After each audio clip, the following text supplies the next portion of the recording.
Oprah and The Rock posted a video online to encourage you to donate to victims who lost their homes during the Maui wildfires. The number one need is money. To start off the fund, they would donate $10 million of their own money. Now, the two expected millions of people to share that video and donate money, but something else happened. Oprah and Dwayne "The Rock" Johnson, they're dealing with some backlash. Oprah and The Rock, what in the flying Why can't you reach into your $2 billion net worth and say, you get relief, you get relief, you get relief? Oprah would eventually turn off the comments entirely on the TikTok, but it was too late. People were upset. Their requests turned into backlash. That backlash turned into memes. But hold up. What Oprah and The Rock did was nothing new. In fact, celebrities have been asking for donations in times of natural disaster for ages. I mean, this would be a great way to donate. 100% of the profits will go to charity. And usually they're praised for using their platforms to do good. I mean, they even gave $10 million of their own money. So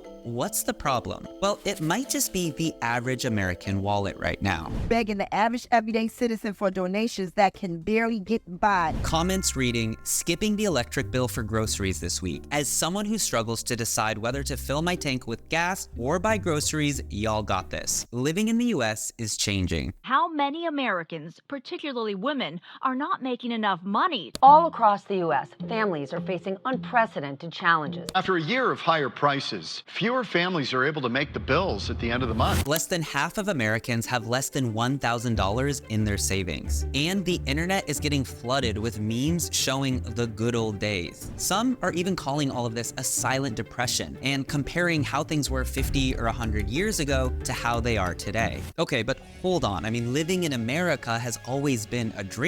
The American dream. And I still think there are a lot of reasons which make it a great country. I mean, how many countries can you move to, start a bunch of companies, and become the world's richest person? Americans still pay only about 10% of their total income on food. Compare that to China, which is 27%, or India, which is 45%. But isn't the wealth of a nation supposed to increase over time, the standard of living? China is China because in just a few decades, hundreds of millions of people were lifted out of poverty. I mean, there is no war that the US is fighting. We're not a country in dire conditions. And plus, hasn't the internet made it so that anyone can make money as a side hustle or through passive income? The average American worker's hourly wage is now $28.96, which is up 4.8% from a year ago. And that's more than the rate of inflation, which was about 3.3% in the same period. So in theory, workers should be able to buy more goods and services with their wages today than they could the year before. So then what's the issue here? Why do more than half of Americans in a new USA Today poll say that the United States is now too expensive to live in? Well, let's get into it. For starters, the average American household spends about $768 more on monthly goods and services today compared to 2020. That's because of high inflation. And the typical American household is now spending more than half of its income on the necessities like housing, food, and transportation. But in the 1960s, that was just 30%. Inflation was recently the highest it's been in 40 years in the United States. Now, it's stabilized since then, but the rise of globalization has also increased competition from low-wage workers overseas. There's been an increase in the concentration of wealth, which has nearly eliminated the middle class. And then there are taxes. The US has a relatively high tax burden, which also contributes to the cost of living. All of this is making it harder for people to buy basic things, save for retirement, and build a secure financial future. It's also contributing to the growing problem of income inequality. A new survey by the Federal Reserve found that the share of Americans who said they were doing at least okay financially fell to 73% in 2020. The survey also found that 35% of Americans said that they were worse off than a year earlier, up from 20% in 2021. These changes happen regardless of race, education level, or even income. Even though the job market is strong, with low unemployment and many open positions, rising prices are the biggest factor making it harder for Americans. It also said that less than half of Americans said that they're spending less than they make every month, and that's down from 55% in 2021. Nearly 2/3 said that they used less of a product or stopped using it entirely because of inflation. Most say they're also saving less money too. In fact, this drop in overall well-being was the largest in the survey's 10-year history. You know by now that the Fed raised interest rates to slow down inflation, but this survey is suggesting that it could have negative impact on the economy and lead to job losses and slower economic growth. And this is really interesting. The share of Americans who said said that they had enough money saved to cover a $400 emergency expense, that fell from 68% to 63%. The share of Americans who said they were worried about not being able to pay their bills in the next year rose to 31% from just 24%, and the share of Americans who said they were behind on their rent or mortgage also rose. So one of the biggest drivers of the rising costs is the roof over your head. A record number of people who are now cost burdened by rent prices, and that means that the cost of housing sucks up more than 30% of their income. See, go back to 1988, the average baby boomer had just turned 33, and the median home price in the US at the time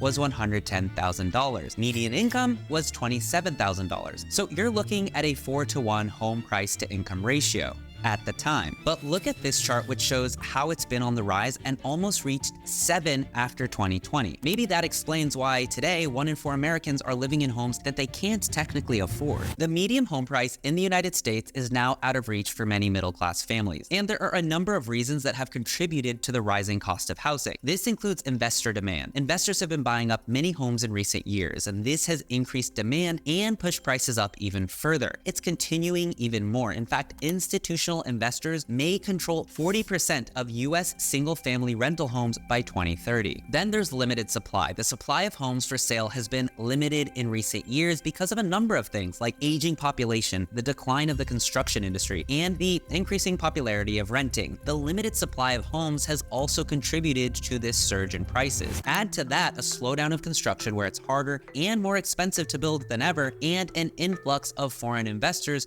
who have been buying up homes as investment properties. You can see why things are so hard in housing right now. The rising cost of housing is forcing many people to maybe move to less expensive areas or live with roommates or even move back in with parents. Only about 1 in 10 homes sold in the first quarter of 2023 were priced below $300,000. This shift in housing has not only led to a delay in young adults moving out, but also an increase in homelessness. Homelessness has risen about 6% every year since 2017. And then there are wages. There's an ongoing debate over how much an American worker should be getting paid, and it took decades of strikes and unions for Congress to establish a federal minimum wage, which is stagnant right now at $7.25 per hour. Now, while technically it's legal to pay that, the market in general does not allow that, even McDonald's in North Carolina offering $20 an hour in some cases. But see, the cost of living is going up faster overall than wages, and that means people are earning less today in terms of what they can buy than they did decades ago. And this is a major factor in the cost of living crisis. There are a few reasons why wages have slowed. One might be that unions have declined. See, unions have traditionally bargained for higher wages for workers, but their power has slowed over the past few decades. Although they could be making a comeback if you see what's happening with Amazon and Starbucks now. Another reason is that the economy has shifted to a service-based economy, and service jobs often pay lower wages than manufacturing jobs. Finally, technology has also contributed to the stagnation of wages. See, technology has led to automation of some jobs, which means that fewer people are needed